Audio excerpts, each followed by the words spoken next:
Could we at last have rain in Bahrain? Welcome, ladies and gentlemen, to Pits to Podium and the Inside Line Formula One podcast for the 2020 Bahrain Grand Prix preview. This week, we're going to be racing at the original Bahrain circuit, the one we all know and love. And next time out, we'll be going on the supposed Bahrain Oval. So let's talk about the race at first. And I'll start off by introducing, well, my co-host right here, Kunal Shah, with me. And Kunal, what a circuit we're coming to. Bahrain is one that's loved by everyone. We've seen so many good races around here, and there is the potential threat of rain looming around this weekend.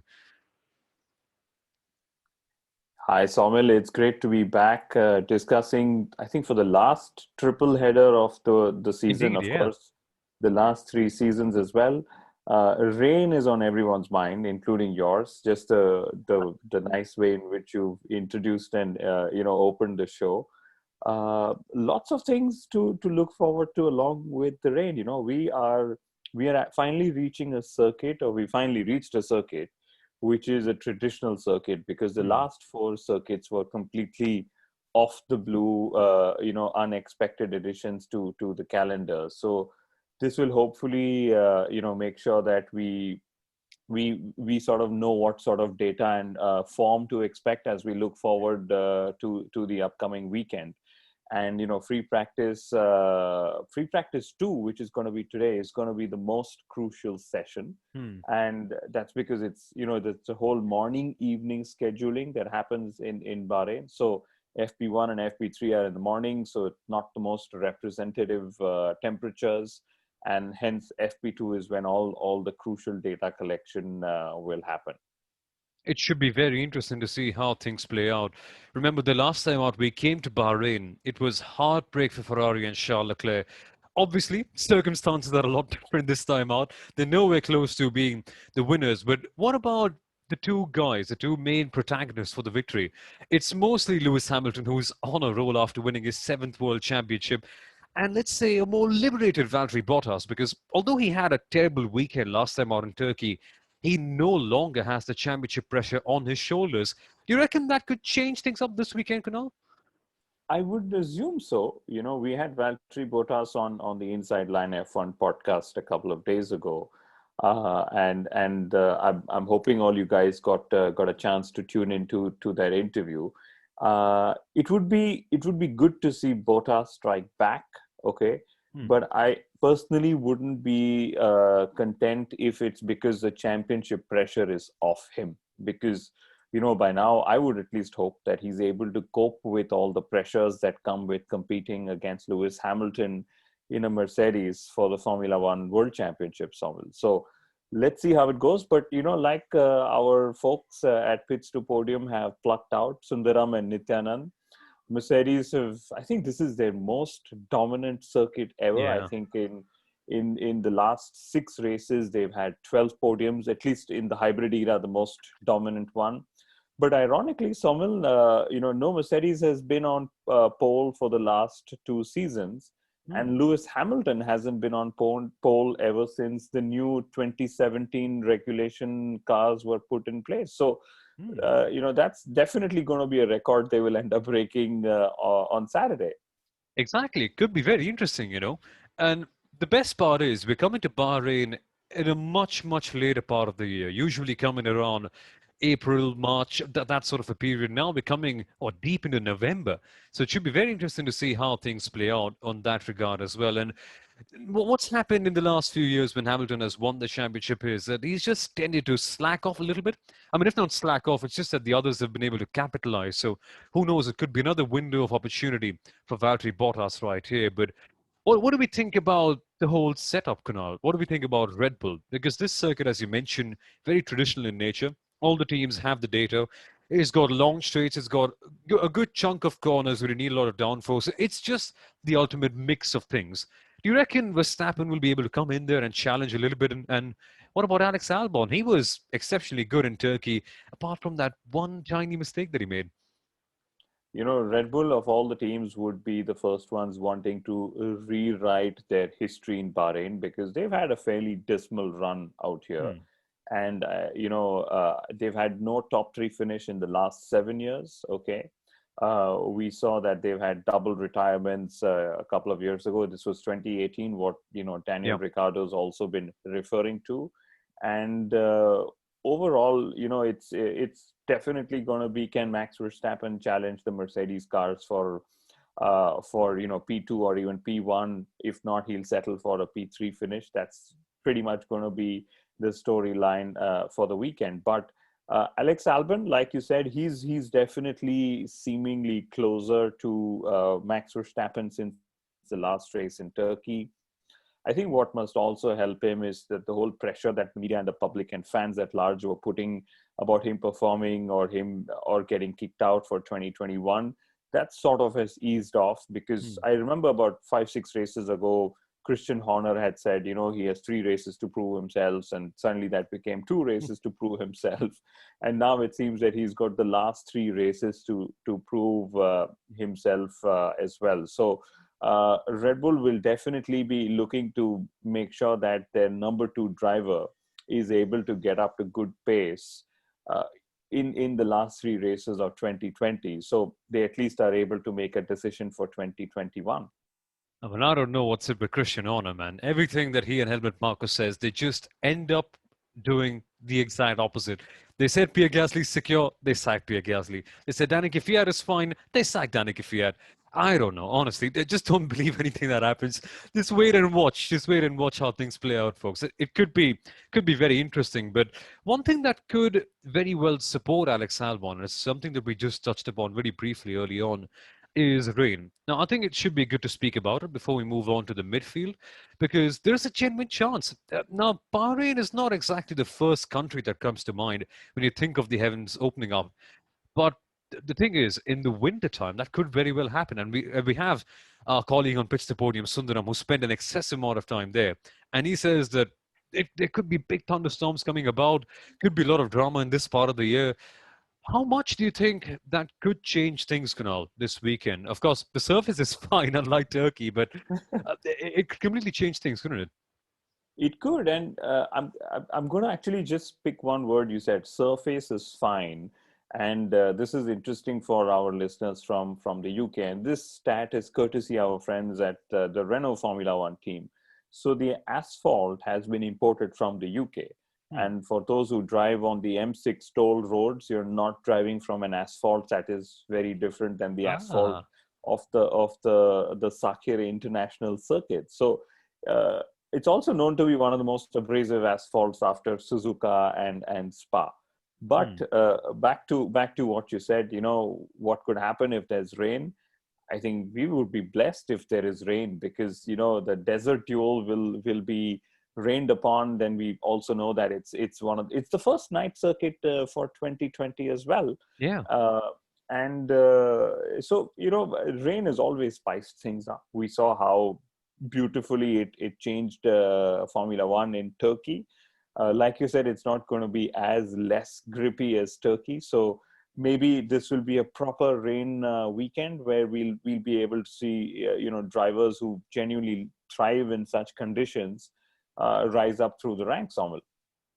So how do we go about with this in the Pits to Podium Grand Prix prediction competition? Now, I've stuck up to three names all the time: Hamilton, Bottas, Verstappen, and quite a few people have as well.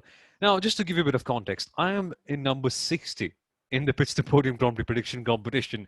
It has not been going well.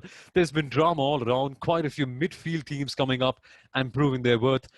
How do we go about with this, Kunal? Who do you think could just eat their way up in, or do we expect that top three to be locked in this time out? I don't think the top three is going to be locked in. I get this feeling that Racing Point and Checo Perez, the form that he's in, the momentum he's pulled over the last so many races, or pretty much all of 2020. I mean, let's remember, guys, he's missed 2 races in the season Yeah. thanks to COVID, and he's still fourth in the drivers' championship. So I think Mercedes is by default that they're going to be on the podium. If Hamilton wins, it'll be a great way to sort of bring in, a celebration for his seventh world title. Just literally continues. By the way, Lewis Hamilton has scored 10 races this season, and if he wins the next three, he would have won 13 out of 17 races in 2020, probably the highest win percentage in history, Sommel. And then he would equal Michael and Sebastian Vettel for maximum wins in a season. Of course, the latter two having far more races to score their 13 wins. So given how 2020 has been for Lewis, where he's broken literally one record after the other, you never know if the next three races are going to be his to take, Sommel. Seriously, I was shaken after hearing that stat. Now, we've seen it happening in front of our eyes so often, but the thing with time is when you see things time and time again, you just tend to underappreciate it. And now just stepping back and realizing that Hamilton has already won 10 races this season in a shortened calendar. Insane. The praise never ends for Lewis, soon to be Sir Lewis Hamilton, that is. But yeah, that's to come at the end of the year. But in the midfield canal, that's where all the fun is. Renault were especially strong. I remember last year, Nico Hulkenberg doing an excellent job at Bahrain, and then it all unraveled towards the very end. Now, Ferrari are coming back into contention now. I remember this thing very early on in the year when Bahrain was announced, and both the layouts, the original one and the supposed oval layout, everyone was just getting down on Ferrari, trying to make jokes. Arre, they're gone. They just don't have the power with them. The power unit is struggling. It's an oval circuit, long straights. It's just going to be excruciating for them. But there's been a bit of a comeback, mind you, lately. Ferrari have been doing well. And in Turkey, you can owe it to the uncertain circumstances. But nevertheless, Charles Leclerc has been pushing the barriers, has been punching, I wouldn't say above his weight, but he's been really punching hard and trying to get the best results possible. Last year was heartbreak for him, but there is a realistic chance that Ferrari could fight the likes of McLaren and Racing Point this time out. Yeah, the fight for P3 suddenly took a turn for the better, like you said, at Turkey, because Ferrari registered their best uh, points finish of the season because both their drivers were pretty high up the finishing order. We saw Charles Leclerc literally almost, was P2 till the last couple of corners of the season, right? But Yeah, I'm pretty excited with the way the P3 for Constructors Championship is turning out. 24 points are separating four teams: Renault, McLaren, Racing Point, and Ferrari. Ferrari seem to have, like you said, they seem to have the better package. They seem to, of course, have Charles, who I would say he's punching way above the weight of the car. Okay, they also seem to have found Sebastian Vettel far more comfortable with the Ferrari. So it's a case of making sure that both drivers score points, and like, for example, consistency is going to be extremely mm, key in P3, because we saw one bad result or one okayish result in Turkey, and suddenly Renault have fallen back on points, and exactly. Ferrari with a good result have sort of gotten in on the points. So and another way of how I see it. So up until now, Ferrari, Racing Point, and Renault have pretty much seen one driver pull most of the point scoring load. Yeah, Whereas McLaren has seen both drivers sort of keep pushing each other and pulling the load. And McLaren seem to probably have the slowest package of these four cars, in my view. So it's extremely difficult to call who's going to be fighting for P3 at the first race in Bahrain, Soumil. should be very, very interesting. But what about P4 in the championship? Now, yes, admittedly, it's not the best thing to sell someone on. Hey, come and watch Formula One. We'll try to find who's the fourth best driver in the whole championship. But it generally is exciting. It's generally hooking people on. People want to know who's going to be the one who finishes at the top of this mini battle at the end of the season. But who are the competitors, you ask? Well, it's Charles Leclerc, it's Sergio Perez, it's Daniel Ricciardo, Carlos Sainz, Lando Norris, and Alex Albon with somewhat of an outside chance. So essentially, 5 to 6 drivers fighting for fourth in the championship. Where do we go with this one, Kunal? It's going to be a mega battle towards the end. It is, and I think in the time to come, unless there are some retirements or crashes, and a driver is forced out of contention, I think this will boil down to a Checo Perez versus Daniel Ricciardo fight. Hmm. And like you said, is the battle for P4 a good selling point to watch Formula One? The answer is clearly no. But when you think of the fact that Perez, who, like we've said time and again, and everyone keeps saying doesn't have a seat for 2021, he's delivered one of his most mighty seasons in Hmm. recent times. And Daniel Ricciardo, who suddenly felt out of place at Renault, has found form, found my favorite word, momentum. Okay, and it seems like it's going to be a battle between these two as it goes along, unless another surprise result comes up, this weekend.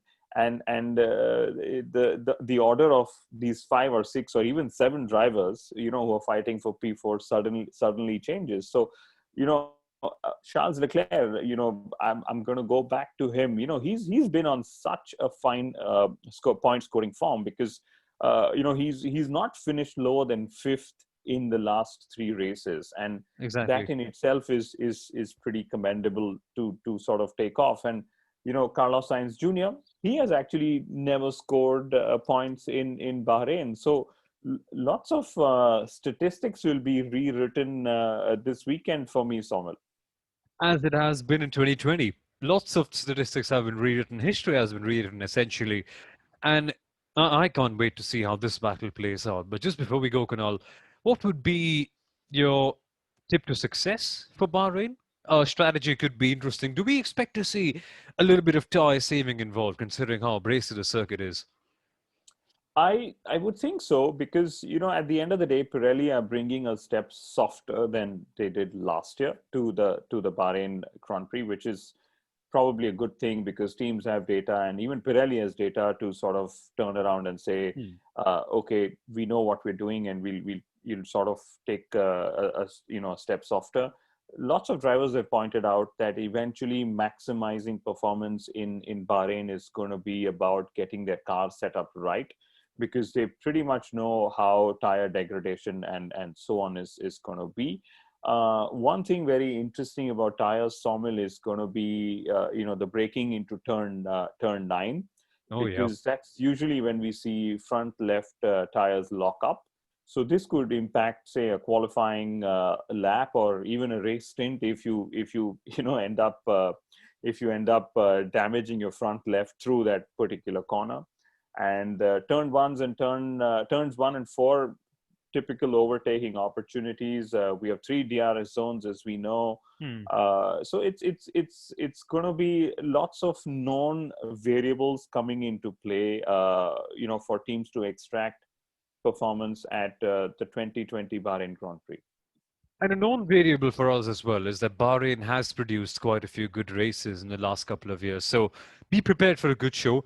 And very, very lastly, Kunal, the Pits to Podium Grand Prix prediction competition. Who is your pick this time out? So, firstly, for the podium, fastest lap is I think a bit of a wild variable in this case. We can't quite tell. It depends on how the race is going. But let's go for the podium and the best of the rest. Who is going to be your pick? Who's your money on this time out?